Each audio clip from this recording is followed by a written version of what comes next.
Hello, everyone. Good day.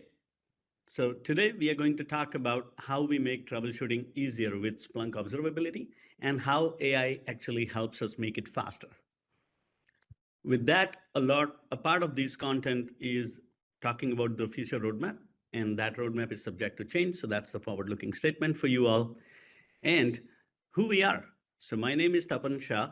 I'm a director of product for Splunk Observability. I own Splunk's IT Service Intelligence and on-call products. And I'm joined by my colleague, Annu Kath. Annu, over to you for intro. Hello, everyone. My name is Annu Kath, and I lead the technical aspects of AI capabilities in Splunk Observability. Great. With that, let's talk about what we're going to actually talk today. So first, we're going to start it with why observability, right? Why is it important? Then we are going to talk about what Splunk offers when it comes to observability, what specific problems we help solve, and who do we solve it for? How does AI play a role in this problem solving? And we're going to talk about very specific use cases, including demonstration of those. So a lot of the content today is actually seeing the product and seeing the demonstration. With that, let's talk about why observability and why do we need it. How many of you actually have these problems, right? You have a change that's resulting in an incident. Now you need to detect where the problem is. You need to investigate the impact. You need to identify what the root cause is, and then you need to go resolve this problem. This particular process looks relatively simpler on this slide, but as you all know, this is really complex. It slows you down, and it also results in too many teams working in their siloed view, actually taking a lot longer to resolve the real issue. So with that, to solve challenges like this, we have Splunk Observability. So let's talk about how we deliver the observability solution. Splunk's observability has these four core components, as you can see here. At the foundation of it, you have Splunk Platform, which is a unified platform for logs, metrics, alerts, and trace data all coming together in one single place. This is the platform that allows you to bring any data from any environment, any stack, in any format, structured, unstructured, or semi-structured, all in one single place. That is supported by AppDynamics, which is optimized for 3-tier and tier self-managed environments monitoring, and Observability Cloud, which is optimized for observability of cloud-native environments monitoring. On top sits IT Service Intelligence, or ITSI, that brings it all together into one single place. And it not only gets the data together from Splunk native technology, but it also supports third-party vendor technologies and domains as well. With that, let's talk about what problems do we help solve, and Anu will walk us through that. Yeah, so let's dive into what problems Splunk Observability helps solve. As Tapan went through, like the whole uniqueness that shows up with Splunk Observability in terms of like getting support for a plethora of personas. As you can see, it's persona agnostic in the sense that IT operators, network operators, developers, SREs, app engineers, service owners, even network analysts can get to the problem root causes, identify solutions, and get remediations through Splunk Observability. And the way that value is delivered is we bring any kind of data, it could be metrics, events, logs, traces from a variety of data sources into Splunk, provide a visibility to an entire IT estate, and break the whole siloed mode of operation. We help you with these AI capabilities embedded in the workflows to identify the problems, understand the impact of these problems, and a guided way to resolve and remediate them. Okay, let's go and dive into the fact that how AI is helping us in this whole incident timeline of looking at what the problem is, investigation part, the root cause analysis, offering the impact, and then the remediation. So AI is embedded across this incident lifecycle, as you can see. The very first step of detection, which means like a faster, more accurate way of figuring out what the problem is. And we have several tools that are built into our workflows, like an outlier detection, dynamic thresholding, auto detection within the data that's coming up and providing alerts or incidents right up to the user without them doing any configurations and predictive analytics. As a next step, which is the investigation or finding the root cause, we have capabilities like alert correlation, wherein we identify similar alerts and correlate them and group them so that there is alert noise reduction. We also have capabilities for event prioritization and AI directed root cause analysis involving trend discovery and using LLM as a backend to do reasoning and judgment. And finally, the automation and remediation piece, which is very important once you have done the root cause analysis, where we have capabilities like alert actions and identifying similar incidents and suggested responders. All of this is backed by AI assistants that we have in place. And we have the Observability Cloud AI assistant and the SPL AI assistant, and we are more assistants coming in the future as well. Okay, thank you, Anu. So, as we saw, there are just a lot of capabilities that we have, which are all AI driven capabilities for the complete incident lifecycle. So, let's talk about how these capabilities actually map to different use cases. So, as Anu mentioned, our goal here is to have AI at every step of troubleshooting. With that, we are primarily going to talk about these three use cases. The first one is eliminating siloed visibility. Now, as we talk about these use case, we will see that the way in which we try to address this using AI is we introduced in product, in context AI experience. So the AI experience here is pretty much partly embedded, and then part of the experience is conversational, which is basically the chat assistant based experience.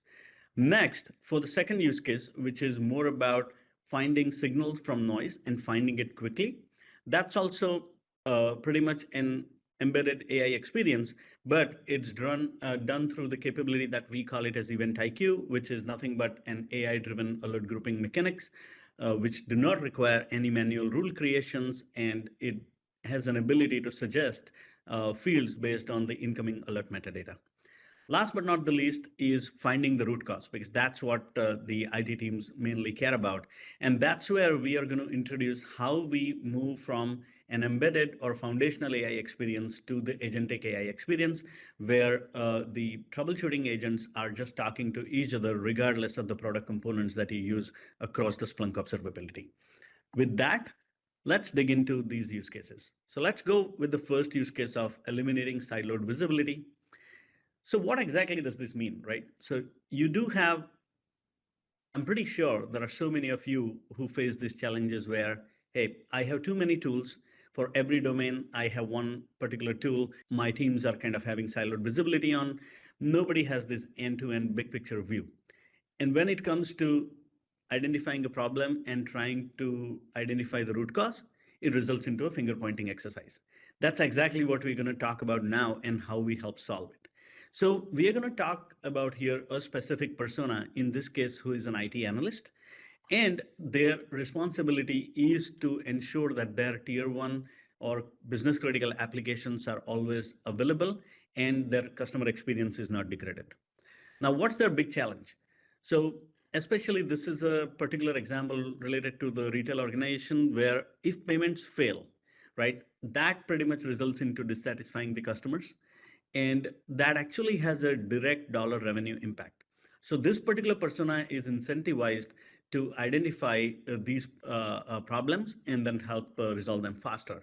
How do we do it? It'll be a combination of Splunk ITSI, AppDynamics, and Splunk Observability Cloud in a way that this is how our integrated observability solution helps our customers. To see how we actually do it, Anu will walk us through the demo. So let's see this in action. So right now I'm looking at the boutique company service topology, wherein Splunk IT Service Intelligence is used to observe and monitor this two aspects of this company. One is the online aspect and the other one is the store aspect. In the online side of things, I have the mobile app, which is powered by the Splunk Observability Cloud data. And then I have the boutique website, which has commerce backend powered by AppD and digital experience powered by AppDynamics and Thousand Eyes. So for me, the special interest is in this boutique payment service, wherein it is directly associated with the revenue.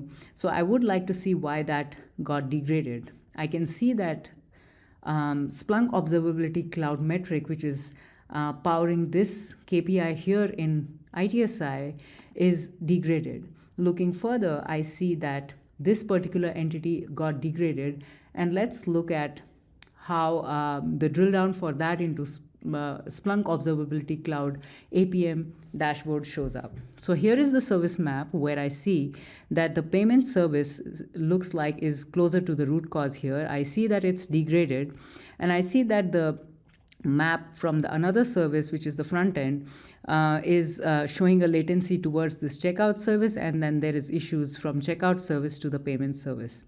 At this point, as a service owner, I would like to open the Splunk Observability Cloud chat assistant and ask a question: what are the issues with my payment service? I had asked this before, so I can see the analysis being displayed here. So let me go over the analysis. It does say that the payment service has significant issues, and it provides a detailed breakdown of the metrics. It shows that it looked at requests and errors, and there is a high error count that suggests a substantial portion of the requests are failing. It provides a breakdown in terms of P90, P99, and P50 values for latency. It does suggest that there's a high latency at these percentiles, indicating that many requests are taking longer. Further, it does a breakdown by showing that the HTTP status code 401, which primarily is the authorization issue, is affecting 654 requests. Further, it also shows that the version 350.10 is also resulting in errors for all the requests. At this point, as a service owner, I can hypothesize in my mind that there could be a relationship between the two, wherein the version of the application might be causing these errors. And if you see, the AI analysis does provide a recommendation where it says that since all the errors are associated with this version, maybe rolling back to the previous stable version could be one of the remediation steps that could be taken. As you can see, that the AI analysis does provide a strong path for the end user to troubleshoot their service. Let's move on to the second use case. This use case is more about finding signals from noise, finding it quickly so that you can reduce the number of actionable incidents your IT teams have to deal with. So here we are talking about a specific persona who is an IT operator persona. Their simple goal here is that they want to do centralized event management for alerts that are coming from disparate IT tools, like all into one single place. What's their challenge? The main challenge that the operations team face here is that every time there is an incident that they need to act upon, it roughly costs them about $13 per ticket to just triage the incident, and about close to $50 per incident to even resolve those. So these personas are actually incentivized to reduce the number of actionable incidents. And then we're going to talk about how Splunk ITSI's Event IQ, which is an AI-driven automated event correlation or event grouping capability, is going to help us solve it. Annu, over to you. Continuing on the example of monitoring an online store through Splunk, I see an incident slash episode in Splunk IT Service Intelligence here, which tells me that something is off with my Buttercup Digital service. I look at the events timeline and see how things unfolded. As I can see, around 12:30 a.m., the metric error count did reach its threshold, and then error counts and APM rate and interaction count also got degraded. I see that my payment service got affected, and which led to degradation in mobile app, cart service, and so on. I can click on each of these swim lanes to look at the individual alerts and drill down from there as well. As a part of a feature that we have been developing in Splunk IT Service Intelligence called Event IQ, we provide the ability using ML to intelligently group the incoming alerts based on the commonalities within their fields and their values. As you can see, that event IQ for this particular episode has grouped based on these three particular fields. Alert group, which it has recognized that had two values with the frequency shown here. It also accounts for the service topology aspect of the system and groups the alerts if they fall in the similar side of the topology altogether. In terms of how Event IQ is configured, when I click on this aggregation policy, it opens up the notable event aggregation policy.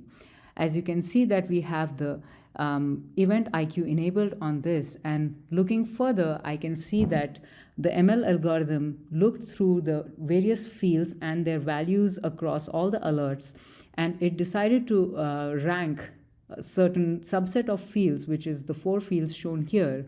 It does rank alert group as first ranked field and then service name and followed by source and entity name.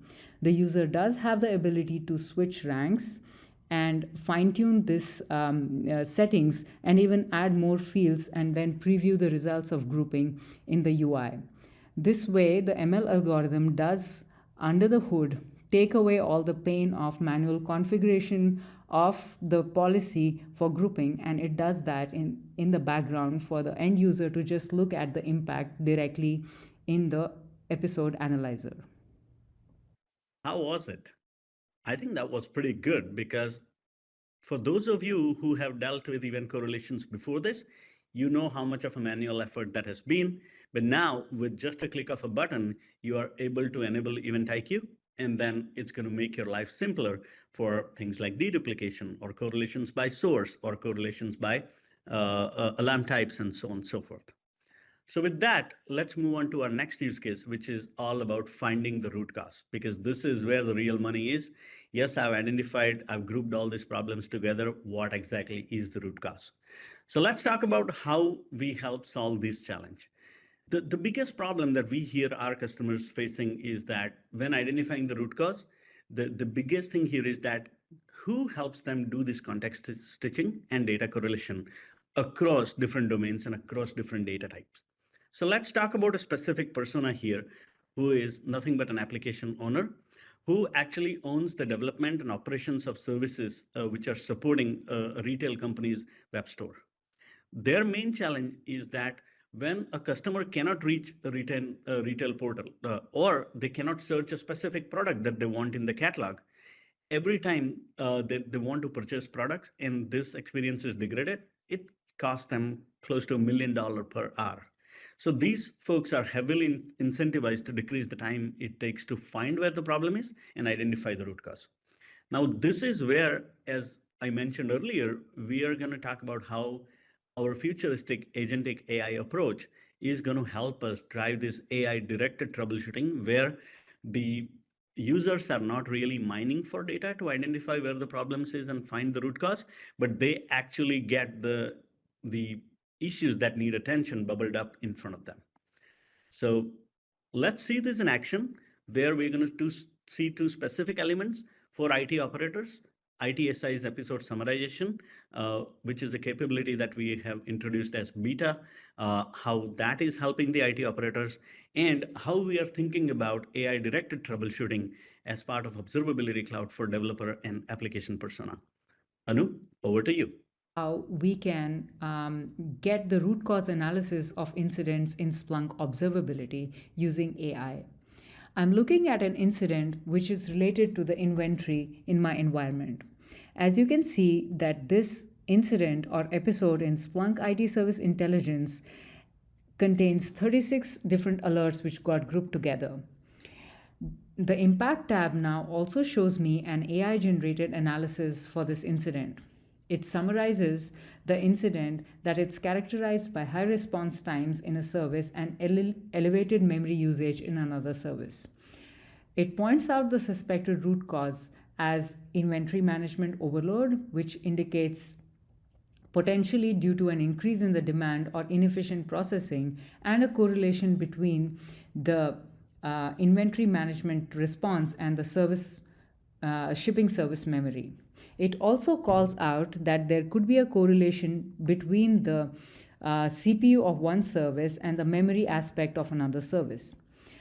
It calls out that the shipping service memory issue could be contributing to the overall disruption. For more explainability, the impact analysis shows the key trends in terms of time. And as we can see, at 6:58 p.m., there was high response times detected in a service, followed by elevated memory usage detected in another service, and then leading to a response time increase in another service, and so on.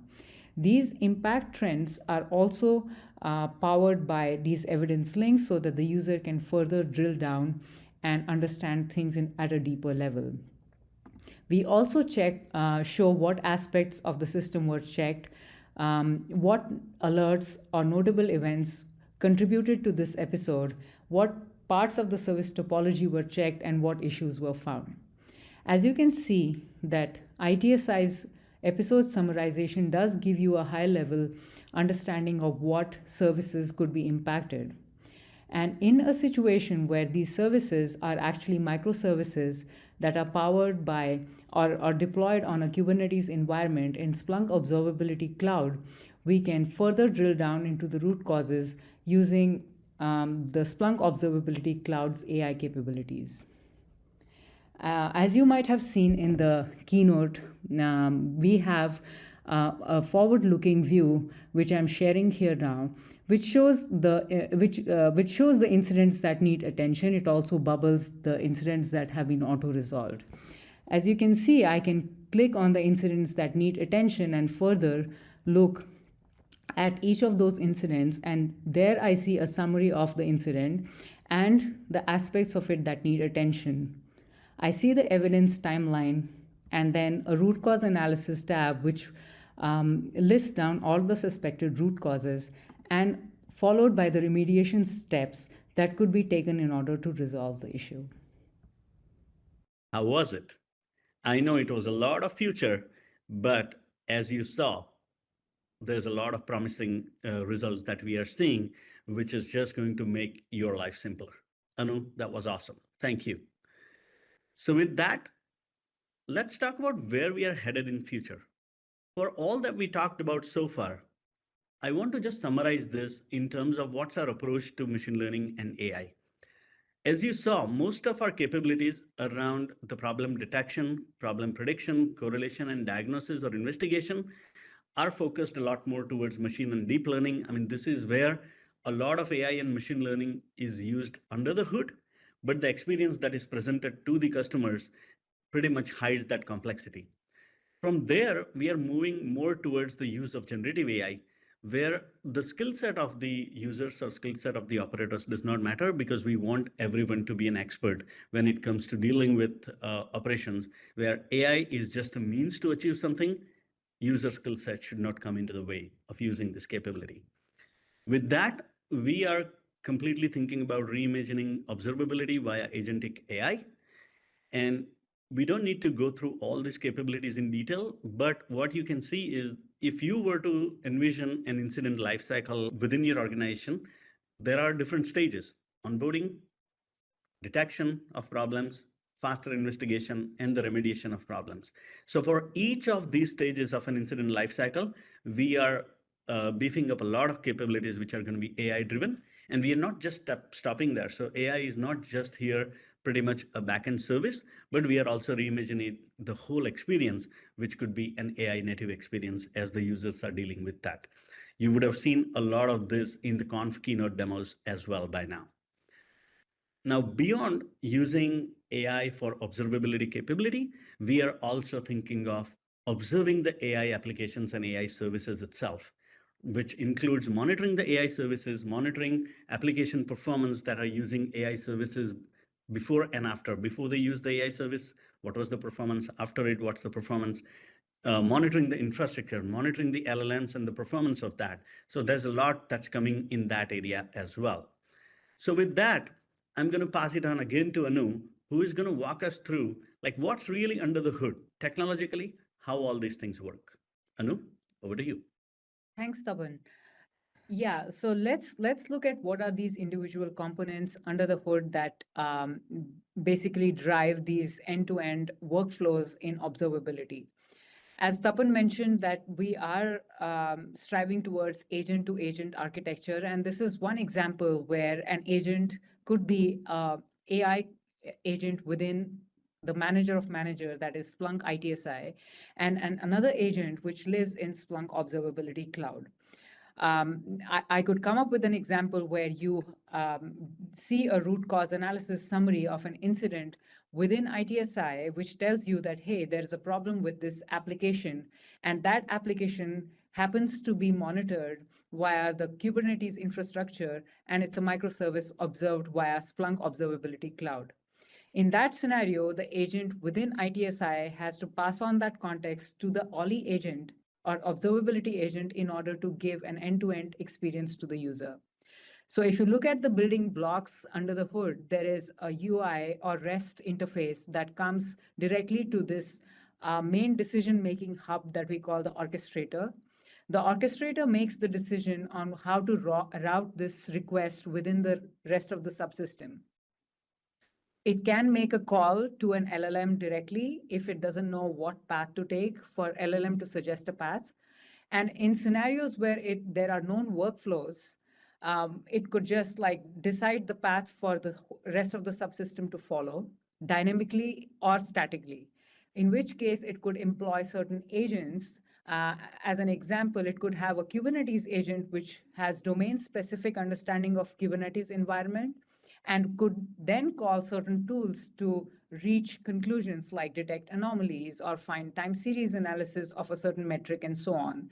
These tools also work with ML capabilities underneath that Tapan also mentioned. They are under the hood, but they are used by our tools within this subsystem to do certain machine learning capabilities to aid the whole process of end-to-end incident lifecycle, for example. So as you can see, there are some connections with Splunk Index. There is data that's residing in Splunk Index that we have to leverage. And then we have the component of memory to retain the short-term memory or the long-term memory in the conversational/chat use cases, which can be connected to a database that's local in the environment. So this is a view of like what there is today as part of the Splunk observability offerings and what we are striving towards in the future, which is that right now we have our various customers who purchase ITSI, AppD, or OLI, and or all of them together. But as the example I gave of incident summarization within ITSI, there is no direct path that exists right now to drill down from, say, a manager of manager like ITSI into AppDynamics, which could be the driving data source for what ITSI is monitoring, or the same scenario with Observability Cloud.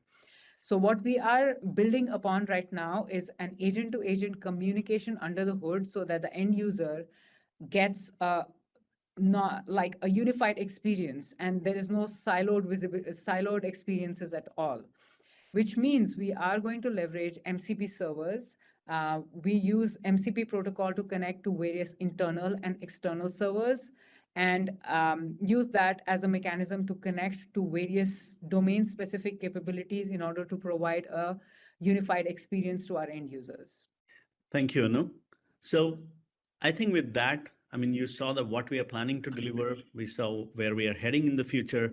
And now let's talk about like we also saw what's really technically goes under the hood.